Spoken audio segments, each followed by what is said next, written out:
Estamos começando mais uma edição do programa Assembleia do Campo. Hoje nós estamos recebendo em nossos estúdios o Abi Amin El Aouar.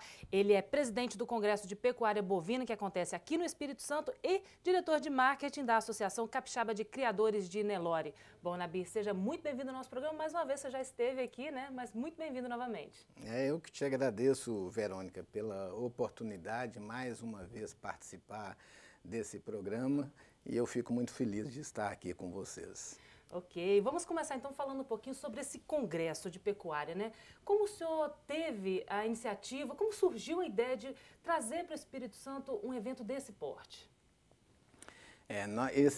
Essa já é a terceira edição do Congresso Capixaba de Pecuária Bovina e foi uma iniciativa da Associação Capixaba dos Criadores de Nelore.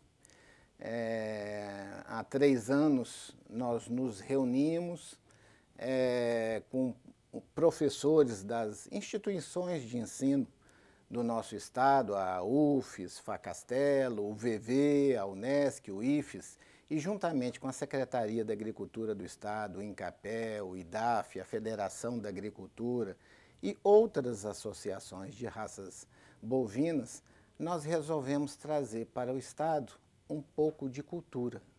Cultura na pecuária, porque eventos práticos como dias de campo, exposições agropecuária, nós já tínhamos muitos eventos como esse, mas parte cultural em que nós possamos desfrutar de conhecimentos, de personalidades como essas que vêm palestrar no nosso congresso, nós não tínhamos essa oportunidade. Então, a partir de então, formalizamos e formatamos o nosso congresso e essa já é a terceira edição, acredito que será a melhor das 3. Bom, o senhor falou que esse congresso ele tem um foco diferenciado na disseminação de conhecimento, né? O senhor falou um pouco de cultura, trazer um pouco de cultura. Quem participa desse congresso? A gente sabe que é um congresso voltado para esses agentes, né? Esses personagens do setor que produz gado, mas quem são as pessoas? Estudantes, pesquisadores? Quem é o foco? Quem é o público? Esse congresso, ele não é dirigido a apenas um setor, como outros congressos são, que são dirigidos ou a técnicos tipo os médicos veterinários, ou os zootecnistas, ou os agrônomos, mas esse não. Esse é dirigido a toda parte técnica, como também aos produtores rurais, pecuaristas, tanto do setor leiteiro, como do setor de corte, como empresários do ramo rural, fornecedores de insumo, enfim, a todas as pessoas voltadas ao setor pecuário capixaba e brasileiro. Tem uma parte interessante do congresso que é a mostra científica, né? A apresentação de trabalhos acadêmicos. Tem uma premiação para quem apresenta o melhor trabalho, não é isso? É verdade. Nesse ano nós até inovamos nessa premiação, que anteriormente a premiação eram os 3 primeiros lugares. Então nós premiamos, mas como um incentivo. O primeiro prêmio recebe R$500, o segundo R$300 e o terceiro prêmio R$200, além da certificação. Esse ano, além dessa premiação, nós vamos fazer uma divulgação em todo o estado, em todo o território brasileiro, dos vencedores dessas premiações dos trabalhos científicos. E, além disso, nós vamos pontuar todas as 5 principais instituições de ensino que participarão nessa programação dos trabalhos. E também nós teremos uma instituição vencedora, que nós vamos divulgá-la no país inteiro, que será aquela que obtiver uma maior pontuação na totalização desses trabalhos. Agora o que todo mundo quer saber, o que é necessário para se destacar num trabalho como esse e ser o vencedor? Em todo congresso existem as normas dos trabalhos, e essas normas já se encontram até no nosso site www.congressopecuariacapixaba.com.br. Então lá já mostra todas as normas, as formatações, o tamanho do trabalho, as setorizações, os temas aceitos para esse trabalho. Agora, esses trabalhos podem participar não somente estudantes, professores, mas técnicos do setor de ciências agrárias, todos eles, veterinários, zootecnistas, agrônomos. E quais são as áreas, normalmente, que eles apresentam esses trabalhos? É com foco na questão da sustentabilidade? Praticamente em todas as áreas do setor pecuário, desde nutrição, a sanidade animal, a melhoramento genético, a reprodução bovina, praticamente em todas as áreas. Só que os trabalhos são todos setorizados e também existe uma comissão julgadora que avaliará se o trabalho está dentro da norma para ser aceito e aqueles trabalhos que forem aceitos, todos eles serão julgados para se avaliar os primeiros colocados e também para nós sabermos as pontuações de cada trabalho. Mas não basta só estar nas normas, né? Tem de ter assim um foco, uma vertente um pouco mais, vamos considerar assim, um pouco mais adiante, né? Uma visão de futuro também, né? Sim, é lógico. Além de seguir essas normas, a comissão julgadora ela se preocupa muito com inovações, evidentemente. Aquilo que poderá trazer para o pecuarista, para o produtor rural do nosso estado, do nosso país, uma melhora na sua produção, na sua produtividade, na sua rentabilidade. Então, evidentemente que os trabalhos que mostrarem esse tipo de inovação, de maior contribuição para a pecuária, evidentemente serão pontuados de uma forma maior. Bom, esse congresso ele é bem completo, né, Nabi? Ele, na verdade, tem a parte científica, de discussão, de debates, e tem também uma parte que é feita no campo. Como é que funciona isso? Nós temos o nosso congresso, ele tem 2 dias de conferências e mesas de debates. Inicia às 8 horas da manhã, termina às 18 horas, apenas com intervalo para o almoço. E no último dia, no sábado, é que nós teremos um dia de campo que será na Fazenda Paraíso, que pertence ao Grupo Eringe. Lá nós teremos demonstrações de manejo de pastagens, de manejo de equipamentos agrícolas, de maquinários. E o foco principal que nós demos para esse dia de campo vai ser a classificação e critérios de avaliação em melhoramento genético de animais zebuínos para reprodução.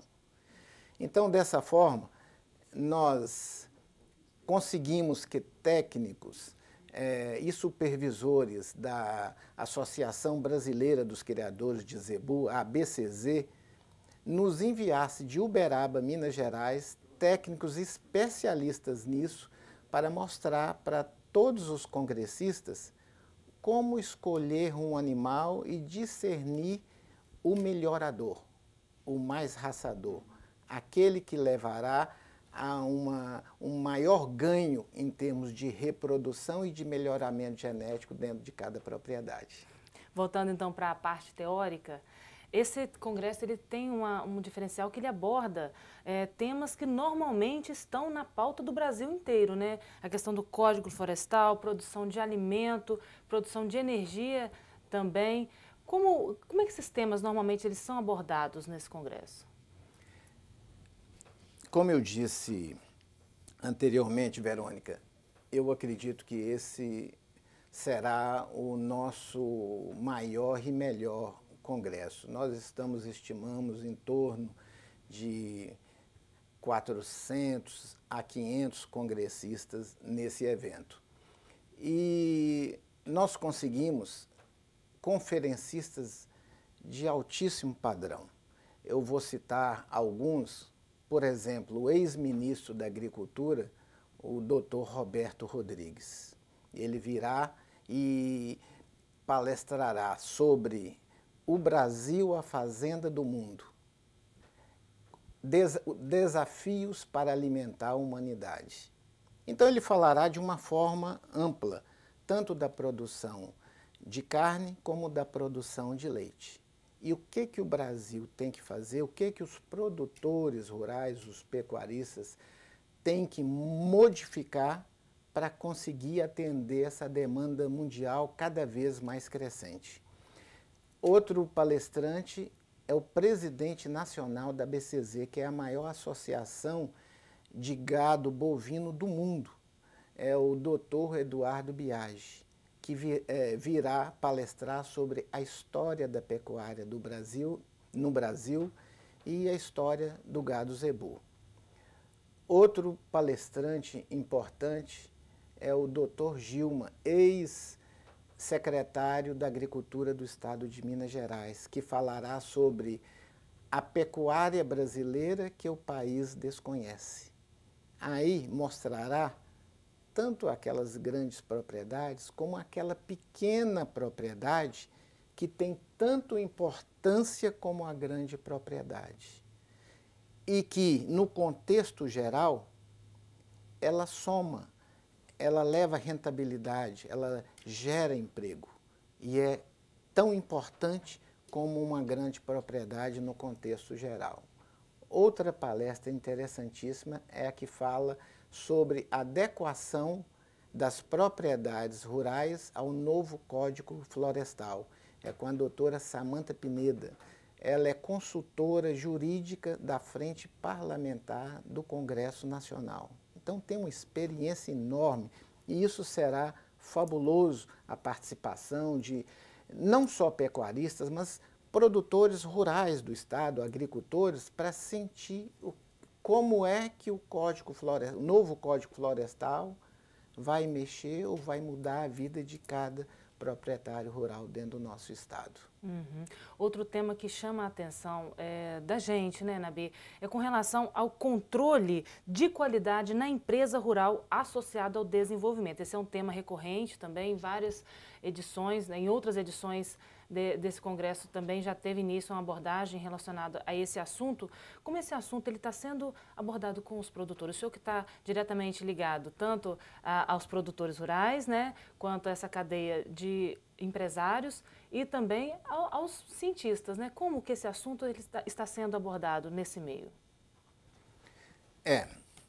Hoje, independente do tamanho da propriedade, tem que se ter uma organização e um cronograma para se administrar uma propriedade rural. E essa propriedade ela tem que ser administrada como uma empresa urbana, qualquer, com critérios, com uma avaliação e principalmente com dados nas mãos, tanto da receita como da despesa. Então, para isso, o agricultor ou o pecuarista, seja de corte, seja de leite, ele tem que se preparar para o conhecimento, para, além de pecuarista, se tornar também um bom administrador, que é isso que vai gerar maior produtividade, maior rentabilidade e vai mantê-lo nessa profissão. Então, a palestra sobre a parte de adequação da propriedade, a situação mundial hoje de comercialização, ela será realizada pelo professor e pesquisador da Embrapa, o Dr. Ezequiel Rodrigues do Vale. Ele é PhD em boa adequação e boas práticas agropecuárias. Ele vem do Mato Grosso do Sul. Outra palestra interessantíssima é sobre o impacto da carne bovina sobre a saúde humana. Essa situação, Verônica, nós já estamos há muitos anos tentando mudar, desmistificar as conotações que eram dadas para a carne bovina como uma vilã da saúde humana, como uma maléfica para a saúde humana, o que não é uma verdade.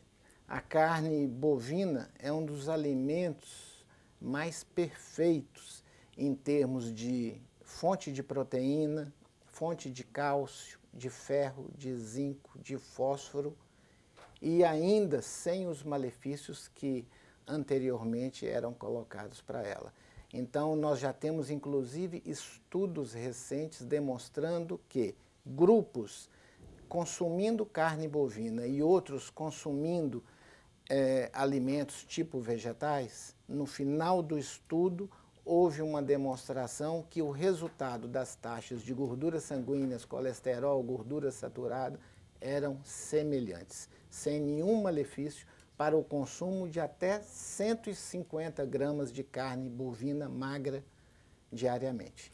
Bom, interessante. Bom, infelizmente esse primeiro bloco chegou ao final, mas a gente ainda tem muito assunto pela frente, viu? E você não saia daí, o Assembleia do Campo volta já.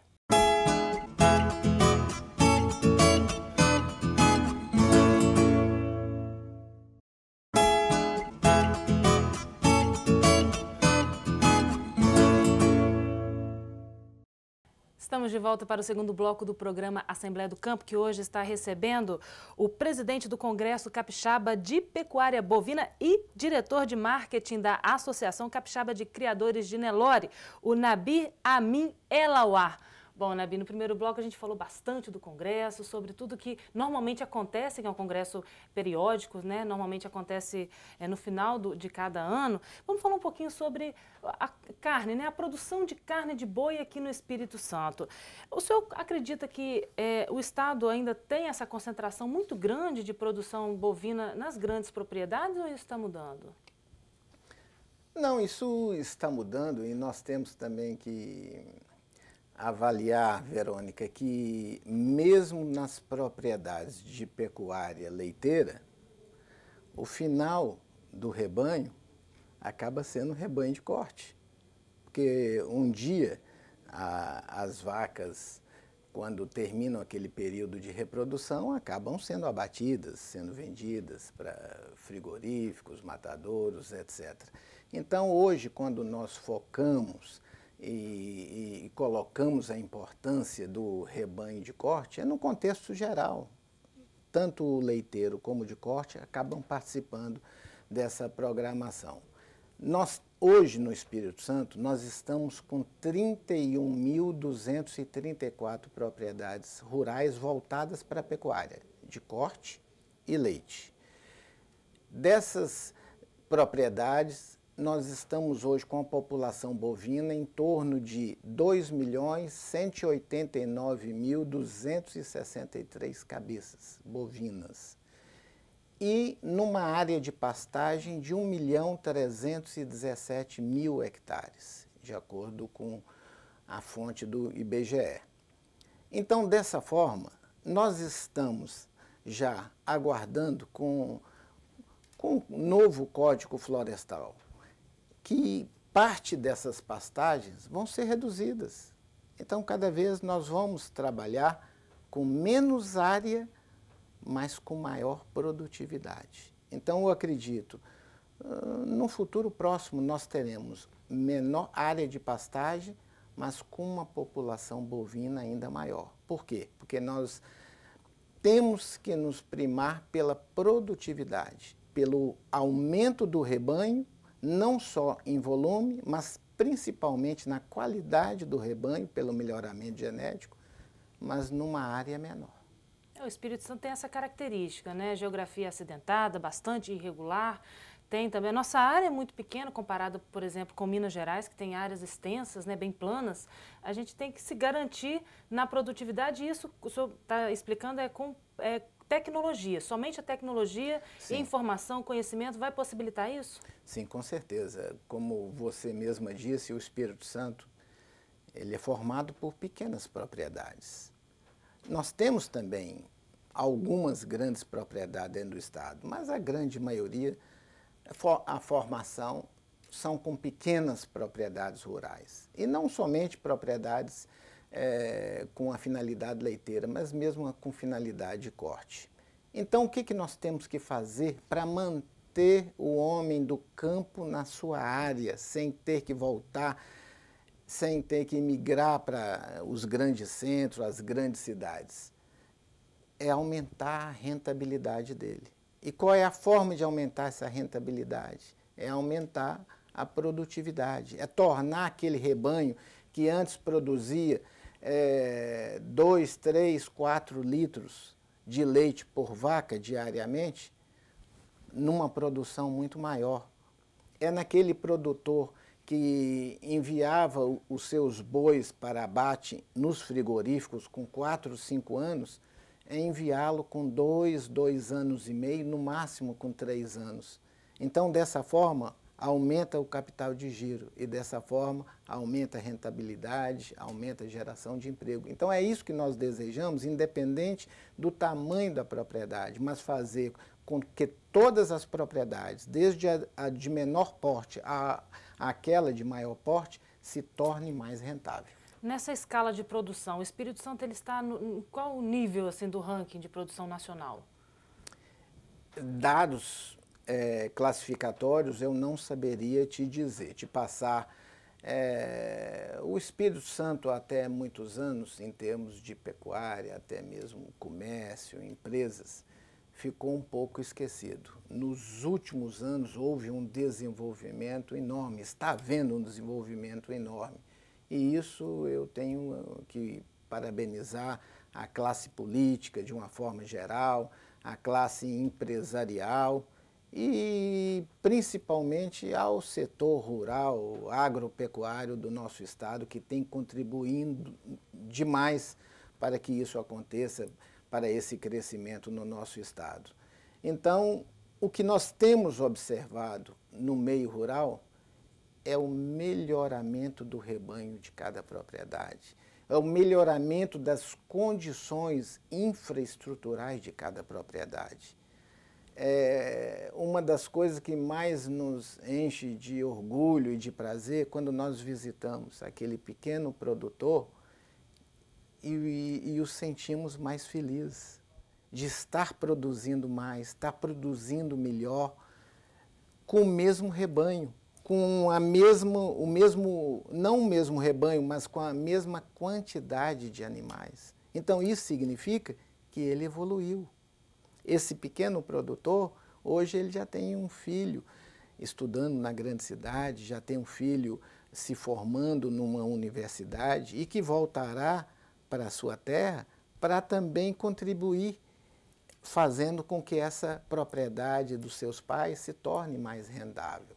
Então, essa que é a nossa meta, o nosso objetivo, porque nunca nós vamos podermos comparar com os outros estados maiores da federação, como Pará, Mato Grosso do Sul, Minas Gerais, Goiás, pela extensão territorial. Então, o Espírito Santo nunca terá o maior rebanho bovino do país, mas com certeza nós temos todas as possibilidades para nos tornarmos os melhores produtores de carne e os melhores produtores de leite de todo o país. Isso faz toda a diferença, principalmente quando se quer exportar, né? Sim, e principalmente, Verônica, é pela localização geográfica nossa. Nós estamos exatamente numa região litorânea e meio do país, que nós podemos escoar grãos, materiais, produtos lácteos, carne, vindos de outros estados, através dos nossos portos, como também recebermos. Então, essa posição, dentro do maior centro consumidor e dentro do maior centro empresarial do país, que é a região sudeste, nos dá uma tranquilidade e um conforto de que nós temos que nos primar pela qualidade. E é esse o nosso ponto básico, de tornar o nosso pecuarista, o nosso produtor rural, cada vez com maior conhecimento. E é essa a importância do Congresso, a importância de cursos, de exposições, de dias de campo, é trazer conhecimento. Então, nós temos que acabar com aquela época em que se aprendia por orelhada, se aprendia pela experiência do outro. Hoje não, nós temos que estudar. Temos que ler, temos que participar de cursos e temos que aprender para podermos tirar o maior proveito da nossa terra, do nosso rebanho, da nossa propriedade.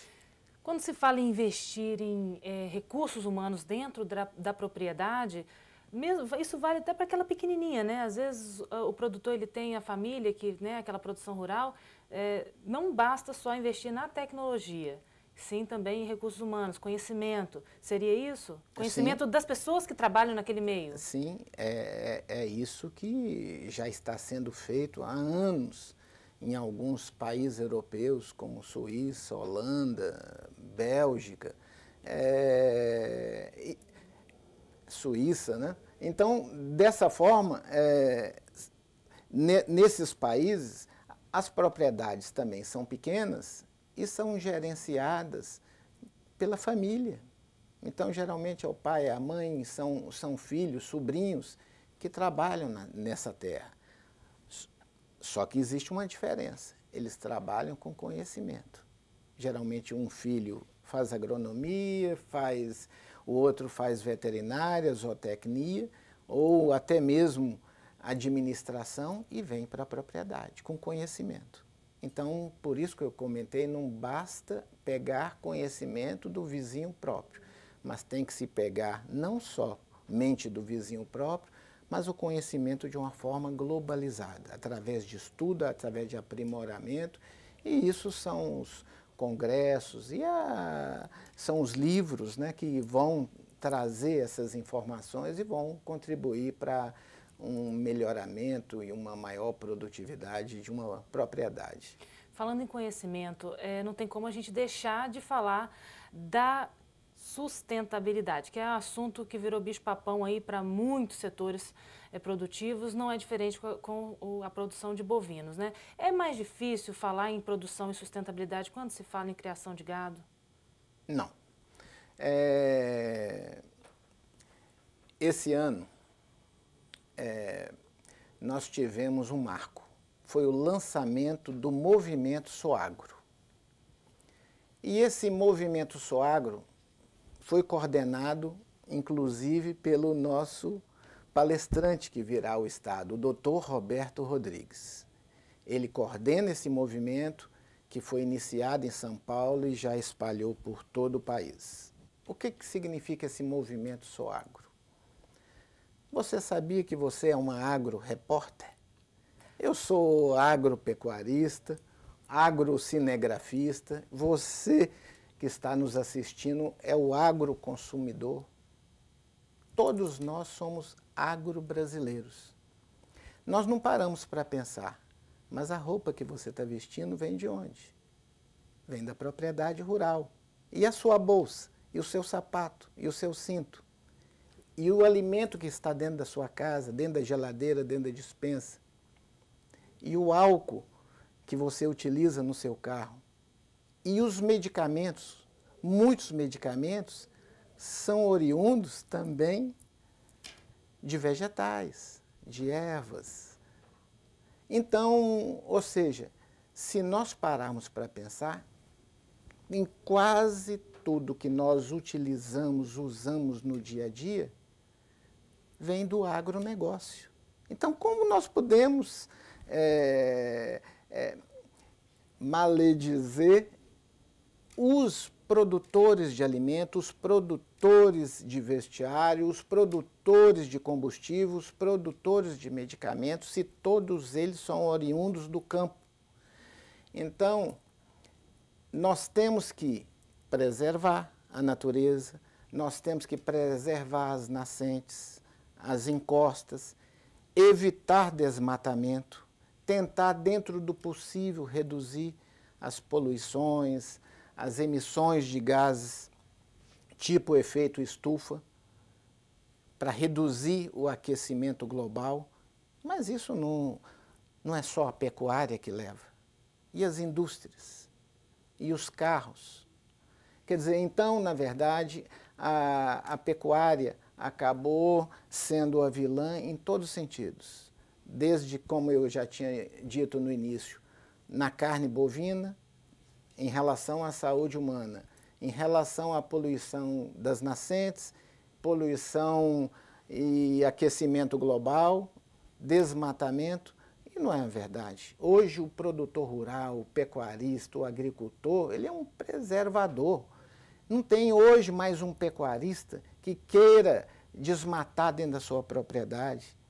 Para ele é o maior prazer fazer o possível para manter essa sustentabilidade, ou seja, produzir, mas produzir preservando e nunca produzir desmatando, destruindo. Então, na verdade, todos do setor pecuário são produtores de alimentos, são produtores de vida. Então, nós queremos passar para você, consumidor, para a população em geral, são bons fluidos, é a energia que você necessita no dia a dia para se manter, viver, é a roupa que você veste, é o combustível do seu carro na forma do álcool e até mesmo os medicamentos que você utiliza. Então, nós queremos melhorar a sua condição de vida e principalmente aumentar a sua qualidade de vida. Tá aí o recado dado aí do Nabi Amin Elauá, presidente do Congresso de Pecuária Bovina e também diretor de marketing da Associação Capixaba de Criadores de Nelore. Bom, Nabi, infelizmente nosso programa chegou ao final, é um assunto muito amplo, daria para a gente ficar conversando por horas, mas não deixará de ter outra oportunidade que você possa voltar aqui e continuar esse nosso bate-papo sobre produção bovina. Muito obrigada pela sua participação aqui no Assembleia do Campo. Eu que te agradeço, fico muito feliz por essa oportunidade. Já participei em vários programas juntamente com você e fico muito agradecido e até também deixo um elogio a você, a toda a equipe da TV Assembleia, que isso aí é uma prestação de serviço à população, levando informações e conhecimento um pouco sobre a vida do trabalhador, do produtor, do pecuarista capixaba. Ok, muito obrigada. Encerramos aqui mais uma edição do programa Assembleia do Campo. Você que esteve conosco até agora, muito obrigada pela sua companhia. Eu te espero no nosso próximo encontro. Até lá. Vamos conversar só um pouco.